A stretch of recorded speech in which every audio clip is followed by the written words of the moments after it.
ತಮಿಳುನಾಡಿನಲ್ಲಿ ವಿಜಯ್ಗೆ ಅಗ್ನಿ ಪರೀಕ್ಷೆ ನಾಳೆ ಮೈತ್ರಿಯ ವಿಶ್ವಾಸ ಗೆಲ್ಲುವ ಸವಾಲು. ಮಾಜಿ ಮುಖ್ಯಮಂತ್ರಿ ಭೇಟಿಯಾಗಿ ಅಚ್ಚರಿ ಮೂಡಿಸಿದ ನೂತನ ಸಿಎಂ. ಇದುವೇ ಚದುರಂಗದ ಎರಡನೇ ಸ್ಟೋರಿ, ವಿಜಯ ವಿಪಕ್ಷ ಸಂದೇಶ. ವಿಜಯனும் நான்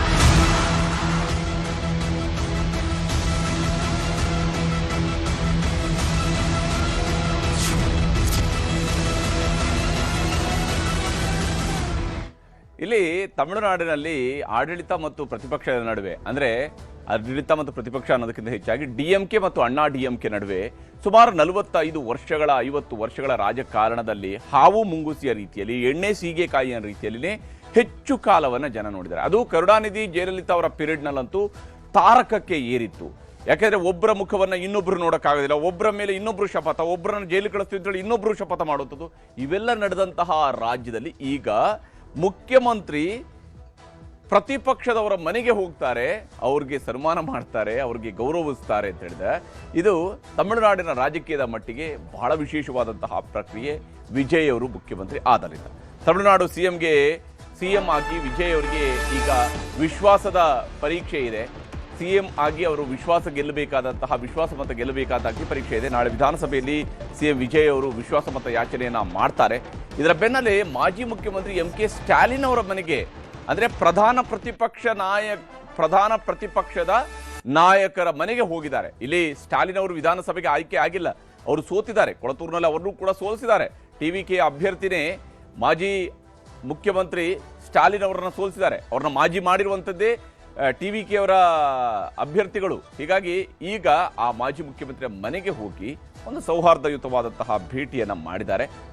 ಆ ಮೂಲಕ ದಳಪತಿ ವಿಜಯ್ ಒಂದು ಹೊಸ ಸ್ವರೂಪದ ರಾಜಕೀಯದ ಮುನ್ನುಡಿಯನ್ನು ಬರೆದಂತೆ ಗೋಚರಿಸ್ತಾರೆ.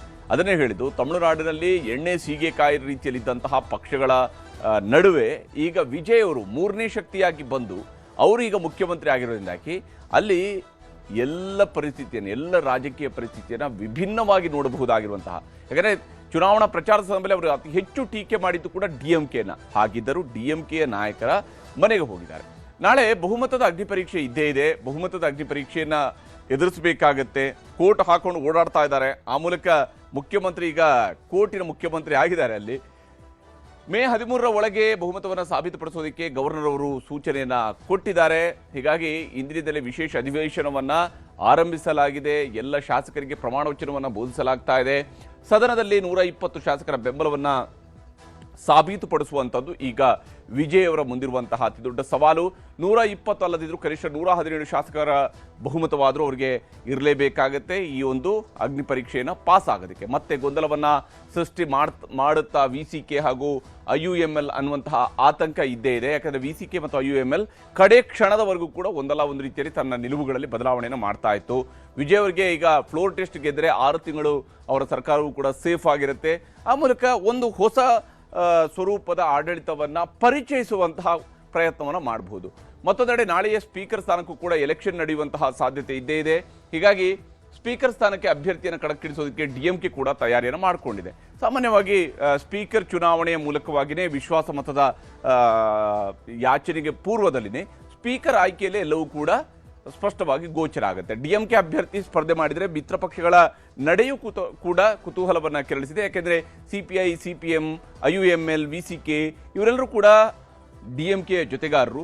ಅವರುಗಳು ಯಾವ ಸ್ವರೂಪದಲ್ಲಿ, ಕಾಂಗ್ರೆಸ್ ಅವರು ಏನು ಎಲೆಕ್ಷನ್ ಮುಗಿತಾ ಇದೆ, ರಿಸಲ್ಟ್ ಬರ್ತಾ ಇದ್ರೆ DMK ಜೊತೆ ಡಿವೋರ್ಸ್ ತಗೊಂಡ್ಬಿಟ್ಟಿದ್ದಾರೆ. ಅವರು DMK ಅವರ ಮುಖ ಕೂಡ ನೋಡೋದಕ್ಕೆ ಹೋಗಿಲ್ಲ. ಆದರೆ ಉಳಿದ ಮಿತ್ರ ಪಕ್ಷಗಳ ನಡೆ ಏನು, ಅವ್ರು ಏನು ಮಾಡ್ತಾರೆ, ಈ ಕುತೂಹಲ ಇದ್ದೇ ಇದೆ. ಇಲ್ಲಿ ದಳಪತಿಯ ಸಂಖ್ಯಾಬಲವನ್ನು ಕೂಡ ಗಮನಿಸಬೇಕು. 107 ಸೀಟ್ಗಳು TVKಗೆ ಇದೆ, ಕಾಂಗ್ರೆಸ್ಗೆ 5 ಸೀಟ್ಗಳಿದ್ದಾವೆ, CPIಗೆ 2 ಸೀಟ್ಗಳಿರುವಂಥದ್ದು, CPIM ಬಳಿಯಲ್ಲಿ 2 ಸೀಟು, ಮುಸ್ಲಿಂ ಲೀಗ್ ಬಳಿಯಲ್ಲಿ 2 ಸೀಟು, VCK ಬಳಿಯಲ್ಲಿ 2 ಸೀಟ್ ಇದೆ. ಇವೆಲ್ಲವೂ ಸೇರಿದಾಗ 120 ಸೀಟ್ಗಳು ಆಗ್ತವೆ. 1 ಸೀಟು ವೇಕೆಂಟ್ ಪೊಸಿಷನ್ ಇದೆ. ಹೀಗಾಗಿ 108 ಇದ್ದವರು 107 ಆಗಿದ್ದಾರೆ. ಹಾಗಾಗಿ 121 ಆಗಬೇಕಾಗಿದ್ದು 120ಕ್ಕೆ ಬಂದು ನಿಂತಿದೆ. ಇದರ ಜೊತೆಗೇ ಬಹುಮತವು ಕೂಡ 118ರಿಂದ 117ಕ್ಕೆ ಇಳಿಕೆ ಆಗಿದೆ. ತಮಿಳುನಾಡು ವಿಧಾನಸಭೆಯ ಒಟ್ಟು ಸಂಖ್ಯಾಬಲ 234ರಿಂದ 1 ಸೀಟ್ ಖಾಲಿ ಇದ್ಕೊಂಡು 233. ಹಾಗಾಗಿ ಅರ್ಧಕ್ಕಿಂತ ಜಾಸ್ತಿ ನಿಲ್ಲಿಸಿದ್ರೆ 117 ಸೀಟುಗಳು ಬೇಕಾಗತ್ತೆ. ಈಗ 120 ಸೀಟುಗಳು ಮೇಲ್ನೋಟಕ್ಕೆ ವಿಜಯ್ ಅವರ ಪರವಾಗಿದೆ. ಇದು ಧ್ವನಿಮತದ ಮೂಲಕವಾಗಿ ಕೂಡ ಆಯ್ಕೆ ಆಗಬಹುದು. ನಾಳೆ ಅವರಿಗೆ ಧ್ವನಿಮತದ ಮೂಲಕ ಏನು ಡಿವಿಷನ್ಗೆ ಕೇಳಲೇಬೇಕು ಅಂದಿಲ್ಲ, ಧ್ವನಿಮತದ ಮೂಲಕವಾಗಿ ಕೂಡ ಅವರ ವಿಶ್ವಾಸಮತ ಅಂಗೀಕಾರ ಆಗುವಂತಹ ಸಾಧ್ಯತೆ ಇದ್ದೇ ಇರುತ್ತೆ. ಹೀಗಾಗಿ ವಿಜಯ್ ಇಲ್ಲಿ ಧ್ವನಿಮತ ಮೂಲಕ ನಾಳೆ ಅವರು ವಿಶ್ವಾಸಮತ ಗೆಲ್ಲೋದಕ್ಕಿಂತ ಹೆಚ್ಚಾಗಿ ಪ್ರತಿಪಕ್ಷದವ್ರ ಮನೆಗೆ ಹೋಗಿ ಅವರ ವಿಶ್ವಾಸ ಗೆಲ್ಲುವ ಪ್ರಯತ್ನ ಮಾಡಿದಾರಲ್ಲ, ಅದು ರಾಜಕೀಯವಾಗಿ ಹೊಸ ಸ್ವರೂಪದ ಸಂದೇಶ ಅನ್ನೋದರಲ್ಲಿ ಎರಡು ಮಾತಿಲ್ಲ.